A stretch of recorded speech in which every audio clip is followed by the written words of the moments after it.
Hi everyone, welcome to সহজ পাঠ। আজ আমরা আলোচনা করব আনন্দবাজার অনলাইনের সম্পাদকের পাতার একটি খুব সুন্দর আর্টিকেল নিয়ে, যেটি আমাদের বর্তমান সময়ের সাথে একরকমভাবে ওতপ্রোতভাবে জড়িত। আজকের টপিকটি হচ্ছে, হেডিংটি তোমরা যদি দেখে নাও, হেডিংটি হচ্ছে কাজের সময়। এই সেশনটি তাদের জন্য গুরুত্বপূর্ণ যারা মিসলেনিয়াস মেন্সের জন্য আগামী দিনের এক্সামের জন্য প্রিপেয়ার করছো নিজেদেরকে। তোমরা যদি আমাদের সাথে কানেক্টেড থাকতে চাও, স্ক্রিনে দেওয়া নাম্বারে কন্ট্যাক্ট করতে পারো।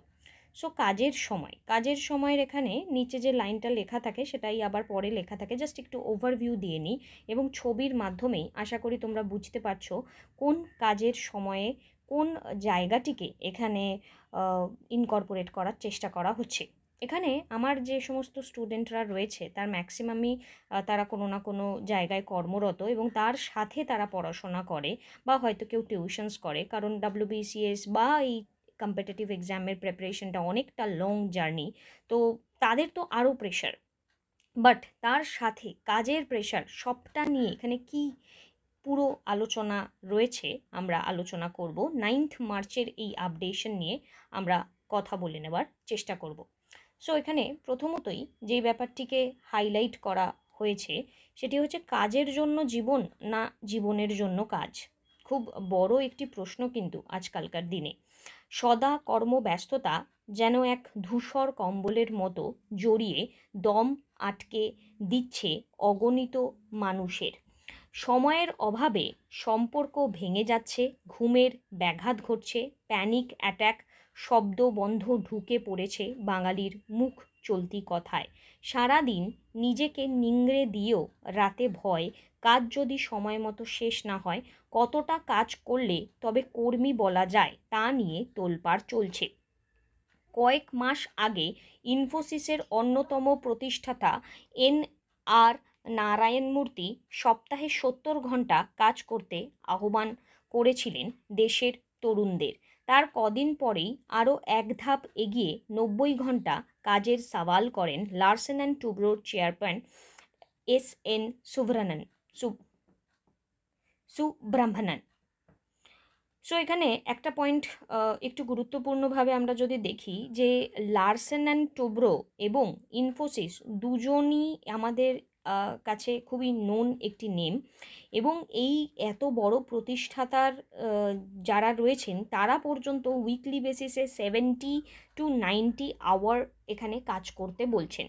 তো উইকলি বেসিসে আমি যদি 70 আওয়ারকে ইকুয়াল, মানে সানডেকে যদি আমি বাদ দিয়ে 70কে 6 দিয়ে ডিভাইড করি, তাহলে অ্যাপ্রক্সিমেটলি 11.66% এখানে 11 আওয়ার পার ডে বেসিসে হচ্ছে, মানে প্রায় 12 আওয়ারের কাছাকাছি। আর যদি আমি 90কে ধরি তাহলে it's near about 15 hour per day বেসিসে কাজ করতে বলা হচ্ছে।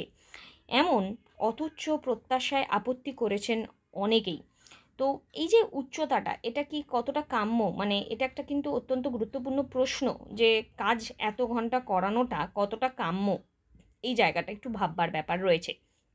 অতিরিক্ত কাজের চাপে কর্মশক্তি নিঃশেষিত বার্ন আউট হওয়ার জন্য কাজ ছেড়ে দেওয়ার হার ভারতে এমনিতেই চড়া। মানে এত প্রেশার দিলে কোনো একটি কাজকে কন্টিনিউয়াস করাটা খুবই অস্বাভাবিক, এটা সকলের কাছেই, মানে তুমি আমি যারা এখানে ভিডিওটি দেখছি বা আমরা আমাদের আশেপাশে যাদেরকে দেখে থাকি প্রত্যেকের কাছেই এটি একটি অস্বাভাবিক ডিমান্ড বলা যেতে পারে।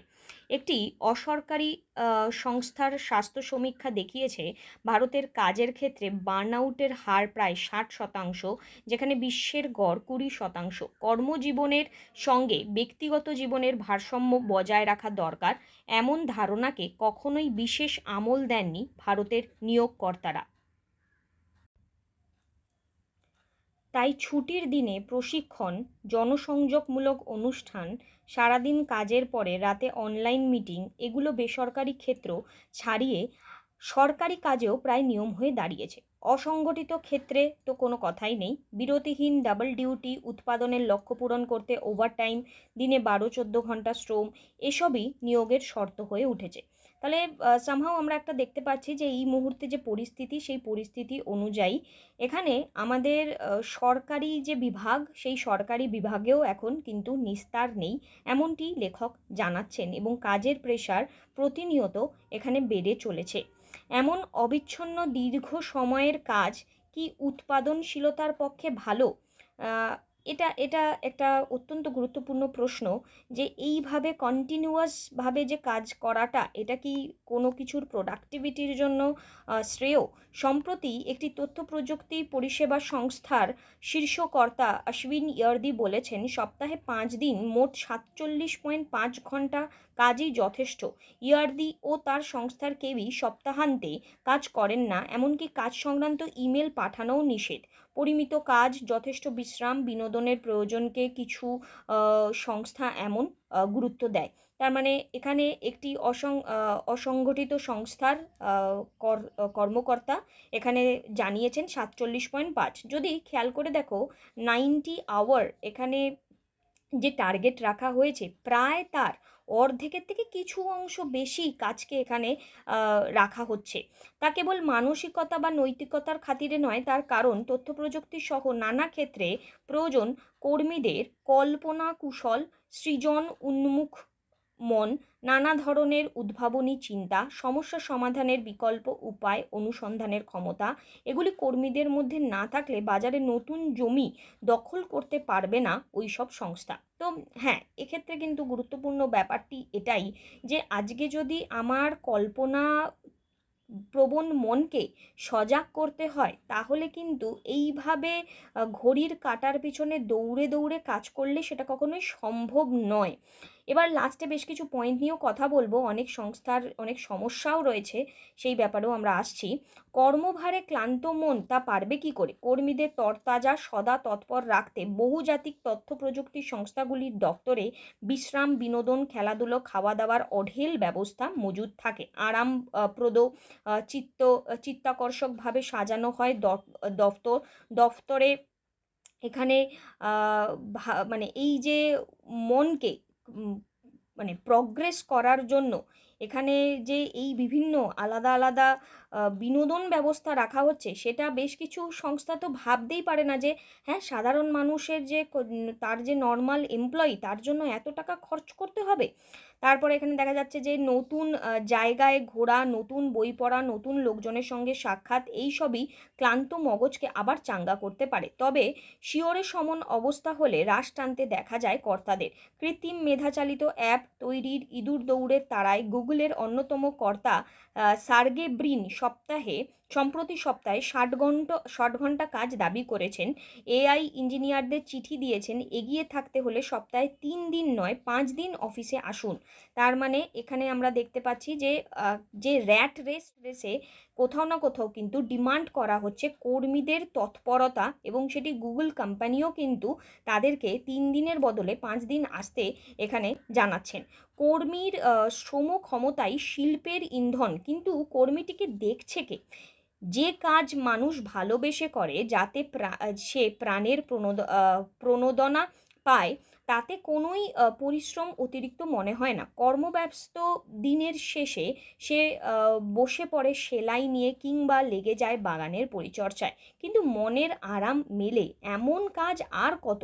উপভোক্তা সংস্কৃতি মানুষকে বেঁধে ফেলেছে এক ভিন্ন চক্রে। ঋণ করে কেনাকাটা, আর তা মেটানোর জন্য আরও কাজ, এই ঘুরপাকে বাধা পড়ে যাচ্ছে বহু লোক। উরুগুয়ের প্রাক্তন প্রেসিডেন্ট হোসে মুহিকা জিডিপি বাড়ানোর তাগাদা না দিয়ে বলেছিলেন, অবসর সময়ে যেন গ্রাস না করতে পারে অর্থকরী কাজ। সতর্ক করেছিলেন, মানুষ যদি নিজের জীবনের অর্থ নিজে খুঁজে বার না করতে পারে, তাহলে ঋণ মেটানোর স্বপ্ন দেখতে দেখতেই একদিন তার হৃৎপিণ্ড জবাব দেবে।